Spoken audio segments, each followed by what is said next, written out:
Only the most dedicated dancers get into this program, let alone for a second time. I don't even know if I can still dance. You already know the answer to that. Dance is felt, not seen.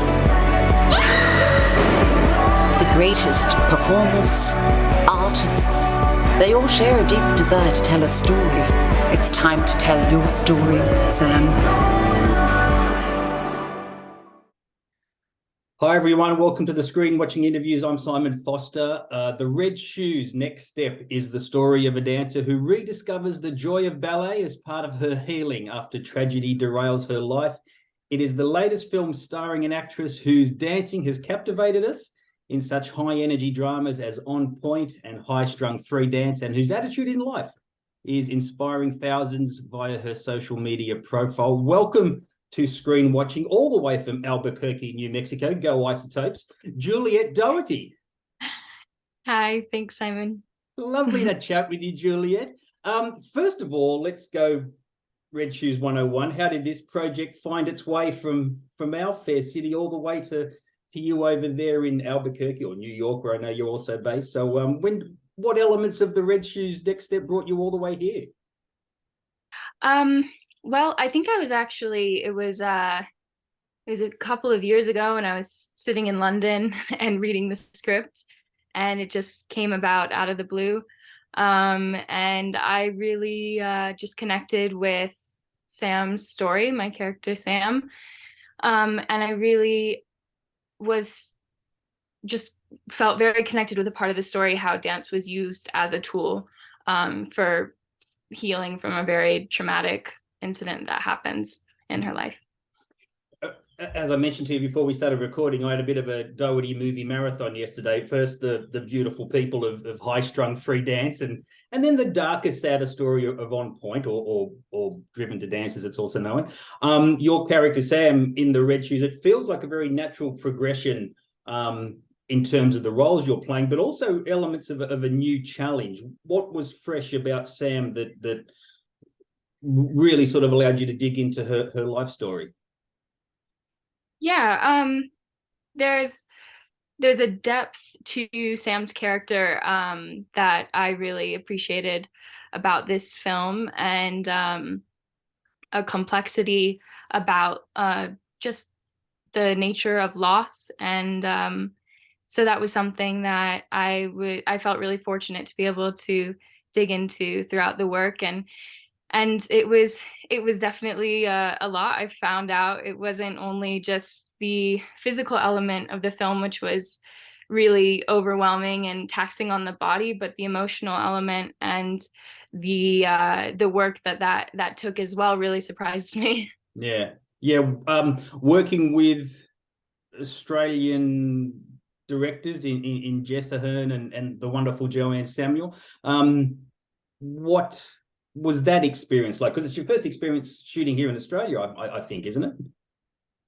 It was, yeah. It was my first time shooting a full-length feature. Actually, yeah, the only work that I've done previously in Australia has been live performance. Mm-hmm.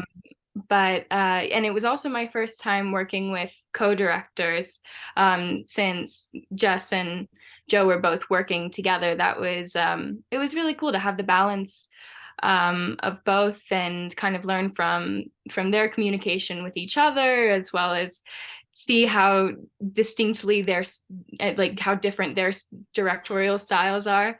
And yeah, it was a really beautiful experience.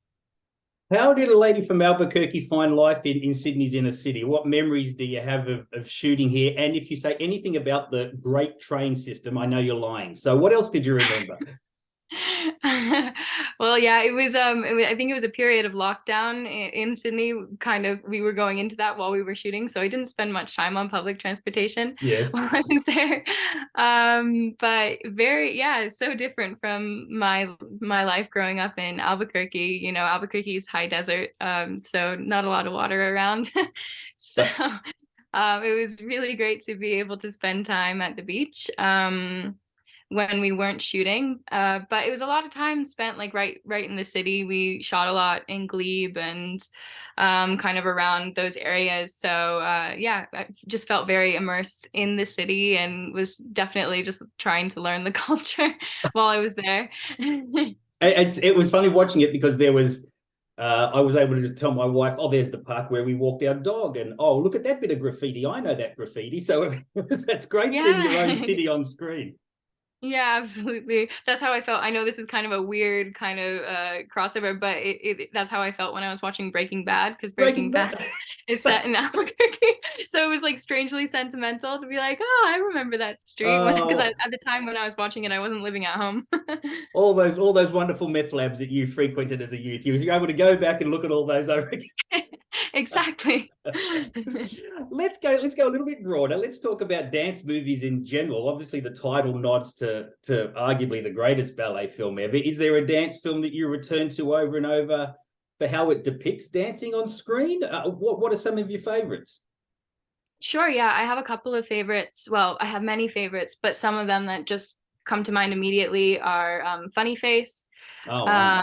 Which I just love that time in film, and the way that dance is portrayed in film during that time. And let's see what else. Oh, there was another one that came to mind immediately, and I'm forgetting it.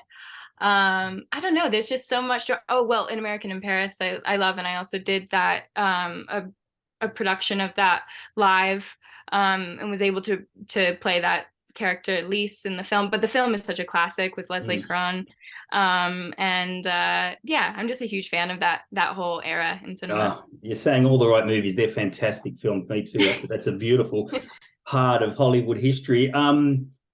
Let me touch briefly on the dance doubling you did on Spielberg's West Side Story. Now we're talking real big Hollywood studio picks. What was that experience like? Yeah, that was it was probably one of the biggest sets at that time. It was probably the biggest set that I had been on, and especially the days when I was on set, they were some of the biggest days for like the dance pieces.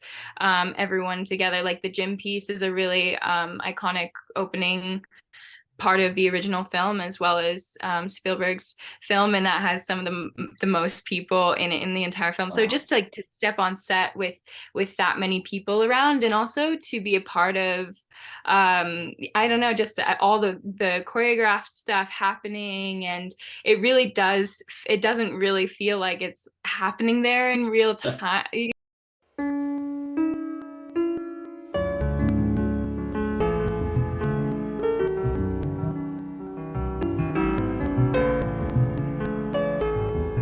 We need to talk about your recent test scores. I signed you up with a math tutor after school. I can't afford to take any time off. Improve your grades, and then we can talk about all your auditions. Did you warm up?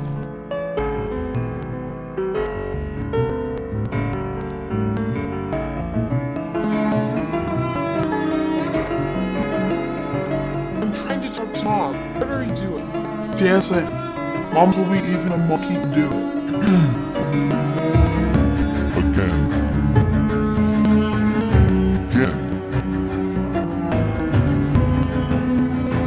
Ballet is the only thing I want to do.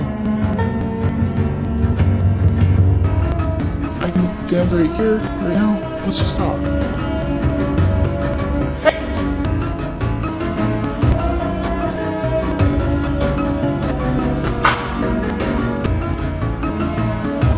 You're the one. These ideas into Paige's head about being a ballerina.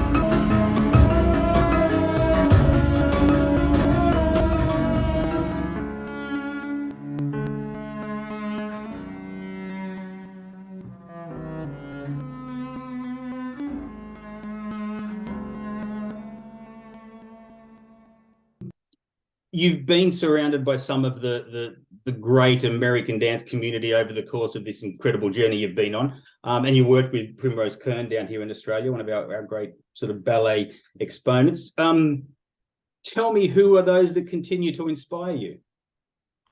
Yeah, there's many dancers that I have looked up to since I was very young, and they still continue to inspire me. Some of them I've been fortunate enough to have worked with, or at least been able to watch in the studio.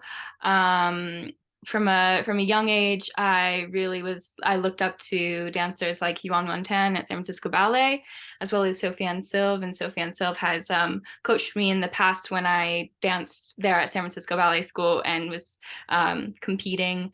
So very, very thankful to have had the opportunity to work with her, as well as one of my friends, Isabella Boylston. I really look up to. She's with American Ballet Theater, Unity Fallon, New York City Ballet. I really enjoy her dancing, and she's a friend of mine as well. And there's a male dancer, Jeffrey Serio, who I worked with at Veil Dance Festival when I was 17, and I recently reconnected with him on a project just this past winter. So inspired by his movement quality. And so there's so many people, and yeah, fortunate enough to call some of them my dear friends. Are there, I noticed in most of your movies, in a lot of dance movies, there's always that bitchy lead dancer who do you come across that much in real life? It's always that blonde with the sharp features and the hair pulled back, the hair pulled back really tight. Does that happen very much?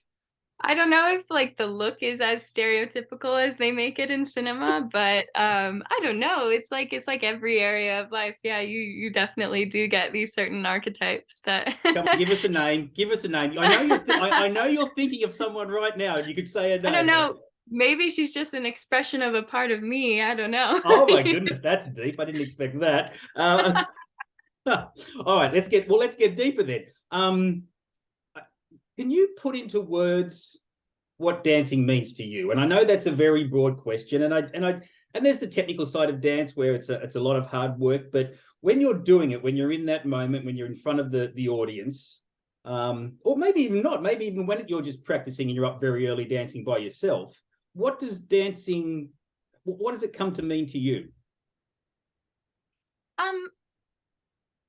Dance.